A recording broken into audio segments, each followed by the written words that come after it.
Dr Yuval. Bienvenue chez Scriptamanet à Monaco. Bonjour. Bonjour. Des petites questions concernant votre présence ici. Vous avez assisté au film de Liana Marabini, Shade of Truth, et vous êtes connu dans le monde entier pour votre action dans la construction des ponts entre les religions catholiques et juifs. Trouvez-vous que le film remplit cette fonction en démontrant l'aide de l'Église aux Juifs en danger, à votre avis? Oui, merci bien de votre question.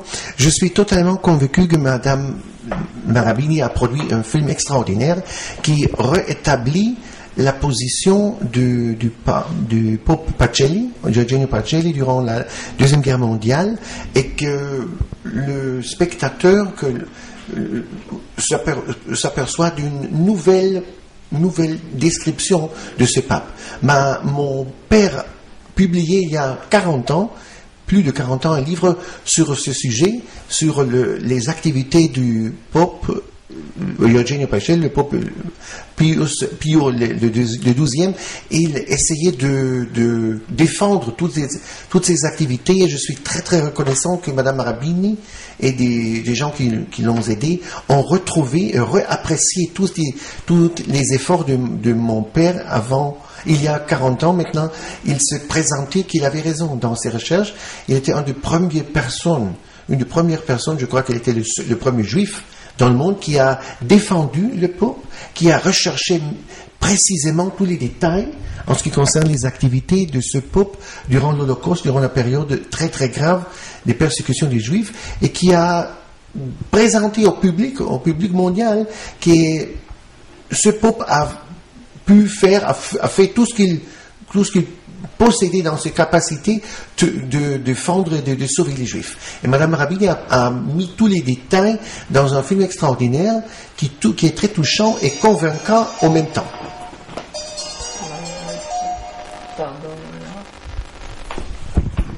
Et justement, vous avez dit que vous étiez le fils de Pinchas. Exactement. À l'époque, c'était le consul en Italie israélienne au temps de Pio XII. Vous continuez son œuvre d'union entre les Juifs et les chrétiens. Justement, comme vous avez remarqué, Madame Marabini, dans son film Shade of Truth, a utilisé beaucoup de matériel de votre père, mais même des autres Juifs très connus, tels que Martin Gilbert, Golda Meir et Albert Einstein. Pensez-vous que ce film pourra aider les personnages qui soient contre le Pope Pio XII et changer leur idée? Mais Madame Marabini a mis en scène tous les détails dont on a besoin pour s'apercevoir de la loyauté du Pope Pius vers lui-même ou vers sa conviction de la position des Juifs vers l'Holocauste. Quand même, naturellement, il y a toujours des gens qui ne veulent pas se distancer, se séparer de leurs préjugés. C'est pourquoi je dis à Madame Marabini, je dis à beaucoup de gens parmi ma contribution la semaine dernière, que je ne peux pas garantir. Il y a toujours des personnes qui ne veulent pas bouger de sa préconception, mais moi j'essaierai et j'aiderai Madame Marabini de présenter ce film, de présenter ses arguments dans l'Allemagne, dans les cercles dans lesquels je travaille, les cercles œcuméniques chrétiens juifs, et je suis très heureux que le livre de mon père est rétabli, parlait de Madame Marabini, le travail et les efforts de Madame Marabini. Parfait. Les films, donc, on retourne sur les films, elle était très applaudie jeudi au Vatican la semaine dernière. Beaucoup de monde, public mixte, comme on a vu même parmi beaucoup des articles qui sont sortis. Et le public s'était formé par des autres prélates du Vatican, des prêtres, des distributeurs de cinéma, ainsi que par des représentants remarquables des Juifs à New York. La commotion, ils ont dit, elle était très, très touchante, très palpable. Pouvez-vous nous dire l'image de film qui vous avait touché plus? Il y en a quelques-uns. J'ai dit à Madame Marabini et aussi à Gary Krupp, le juif qui venait des États-Unis, que c'était toute la composition toute la composition du film est très touchante. Il y a des dialogues entre le prêtre et la personne juive qui cherche des détails, qui veut rétablir. C'était très touchant. La juive qui a survécu, la dame qui a survécu la Shoah, comment dit-on, à travers l'aide du pope Eugene Pacello. Il y avait des situations, des dialogues, des conversations qui étaient tellement touchantes. La dame, la vieille dame, et le dialogue du prêtre, comme je l'ai dit, et le juif, et que j'ai l'impression, une personne ouverte d'esprit, ne peut que laisser se convaincre de la authenticité de tous les détails. Ça veut dire il y a tant d'éléments, tant de situations très courtes, plus longues, qui se mêlent, qui s'attachent à une toute image, tout un mosaïque. Le film de Madame Rabin est tout un film, un mosaïque, un gobelin qui se compose de détails, et tous les détails font la totalité de son authenticité et de ce rayonnement.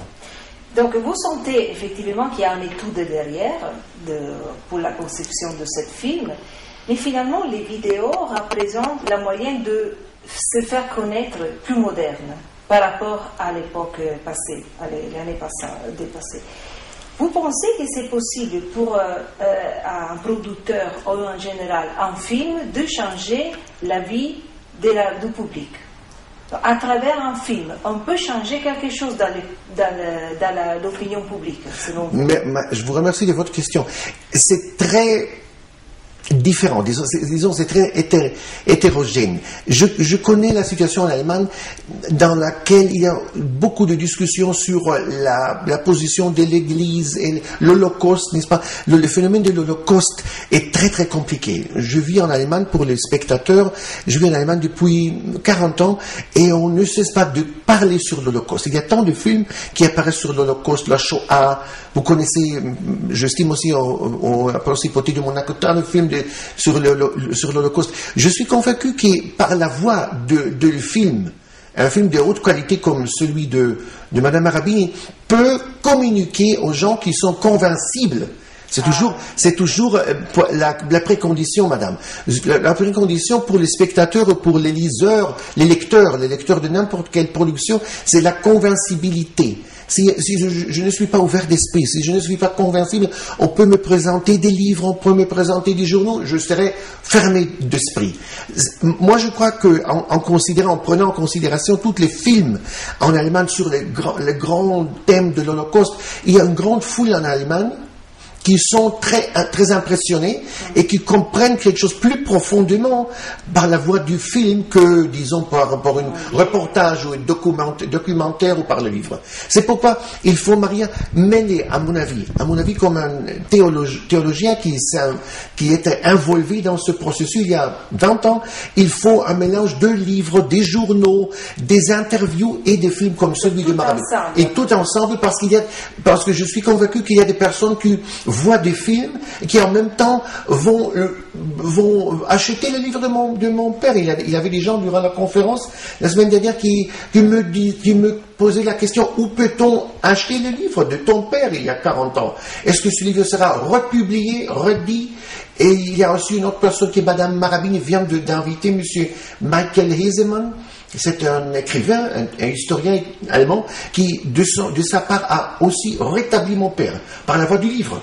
C'est pourquoi je crois qu'il y a, grâce à lui, nous vivons dans un temps de multiplicité, de pluralité. Alors il faut prendre et le film, et les livres, et les journaux pour créer sa nouvelle perception, son nouvel aperçu de ce qui s'est passé dans ce temps d'obscurité énorme de l'Holocauste. Combien de langues le livre de votre père était traduit? Je crois que c'était minimum 5 langues.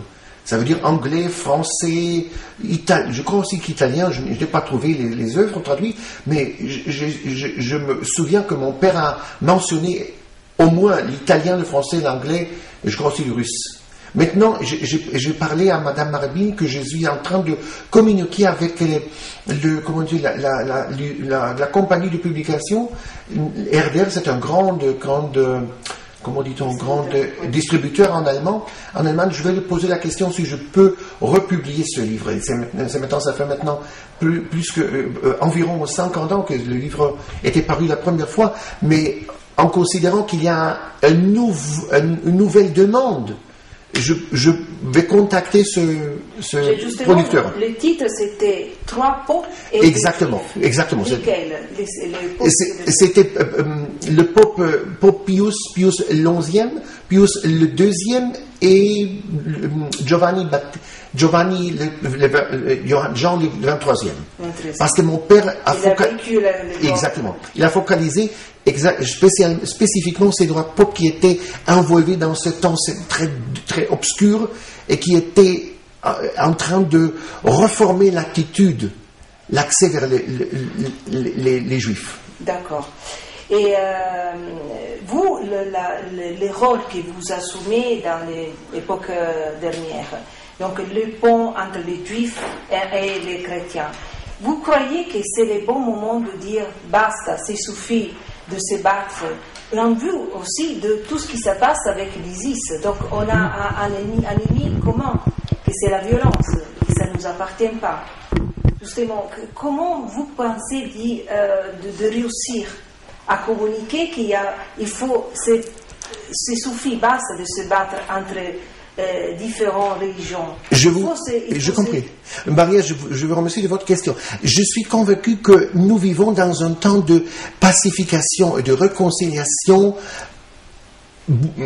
disons, omniprésente et totale. Ça veut dire, je ne crois pas qu'il faut différencier ou séparer la réconciliation qui est en train de se compléter, de continuer entre les chrétiens et les juifs, les abandonner, ces efforts, et focaliser sur un nouveau thème ou une nouvelle situation vis-à-vis les musulmans. Parce que je crois que, prenant en considération que cette année marque aussi l'anniversaire de Nostra Aetate, c'était une grande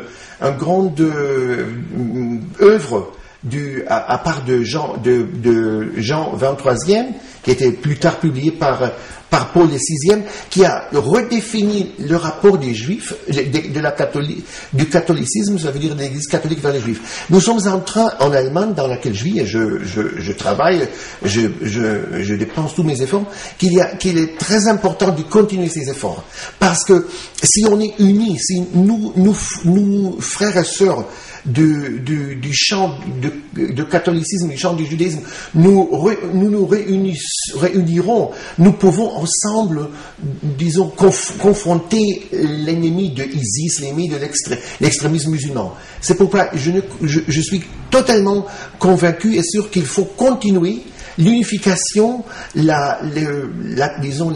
l'attachement de nous chrétiens et juifs pour que nous puissions confronter les musulmans, le phénomène du musulman, soit les extrémistes, soit la majorité qui n'est pas intéressée de meurtre, d'assassination.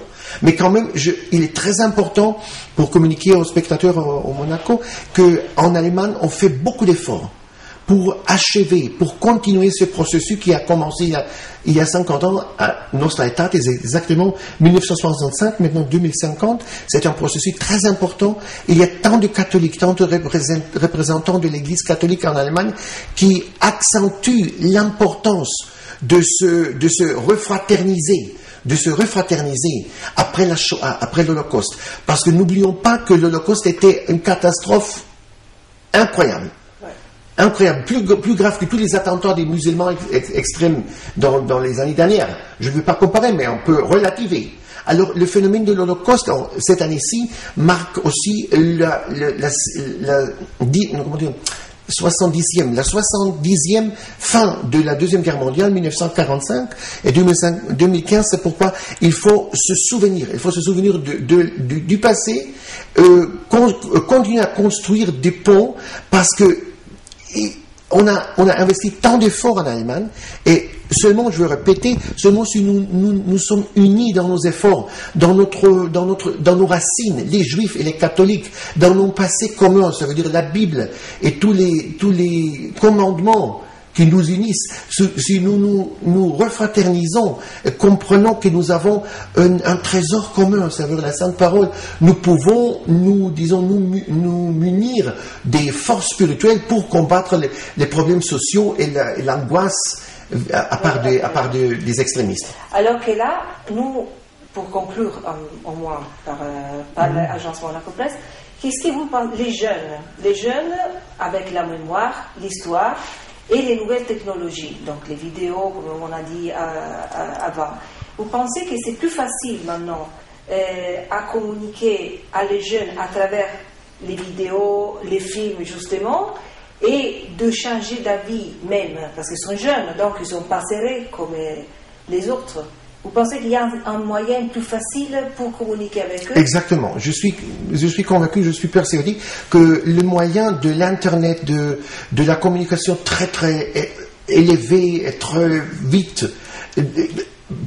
peut être utilisé comme un outil de se mêler, de s'involver internationalement dans nos efforts communs. Je vous donne à l'audience un exemple. Madame Marabini, Yana Marabini m'a découvert à travers l'Internet. Elle a découvert que j'ai donné une conférence à Salisburgo. Exactement à Salisburgo en Autriche. Et elle m'a contacté par l'outil de l'Internet. Elle a trouvé la conférence que je viens de donner dans l'archidiocèse de Salzbourg. Et elle m'a contacté, m'a posé la question: Monsieur Dr Lapide, êtes-vous intéressé de participer, de donner une contribution, de donner une conférence durant ma présentation de ce film? Alors, grâce à Dieu, j'étais tellement touché, plein de joie d'avoir fait la connaissance de Madame Marabini, et c'est à grâce de ce moyen. Et je suis convaincu que tout le monde devient une communauté plus adhérente parmi les moyens de l'Internet. Je vous donne un autre exemple à l'audience de Monaco. Yad Vashem. Probablement vous connaissez Yad Vashem, c'est le site commémoratrice, je dois dire en français, commémoratrice des événements de l'Holocauste. C'est un site national en Israël, probablement un des spectateurs ou une des spectatrices était à Israël, et cette grande institution dépend d'une manière très étendue des contributions mondiales en ce qui concerne les dates, en ce qui concerne les conférences, en ce qui concerne les présentations.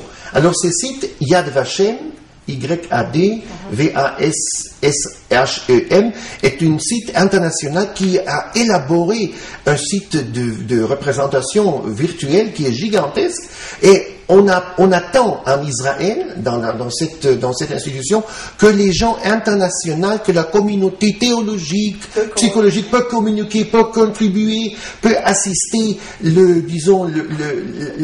la récollection, l'assemblement des dates. Et il y a des conférences fantastiques en Israël dans lesquelles participent les savants mondiaux pour contribuer. C'est un autre exemple pour montrer à l'audience, aux spectateurs, qu'on peut utiliser ce moyen, ce outil de l'Internet pour contribuer, pour se mêler dans ce phénomène de confrontation avec le passé, disons, améliorer les relations, améliorer les rapports d'Israéliens vers le monde et des Juifs chrétiens. Okay. La communication du web, c'est très important dans ce cas, et il est possible voir le film, le trailer du film sur le web. Yeah. Le film de Madame Marabini? Oui, Madame Marabini vient d'envoyer à moi Shades of Truth.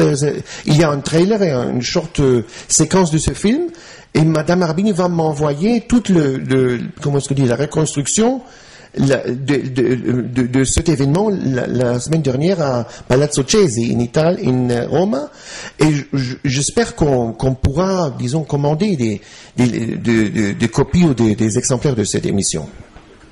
Merci beaucoup. Merci. Sì. Ringraziamo questa splendida intervista il professor Yuval Lapid. Ricordiamo che ha partecipato la settimana scorsa a un importante simposium organizzato da Yana Marabini, e aspettiamo di vederlo di nuovo a Monte Carlo per altre iniziative. Grazie. Je vous remercie beaucoup. C'était la première fois que j'avais l'opportunité de me présenter au public de Monaco. Je suis très très heureux et très reconnaissant.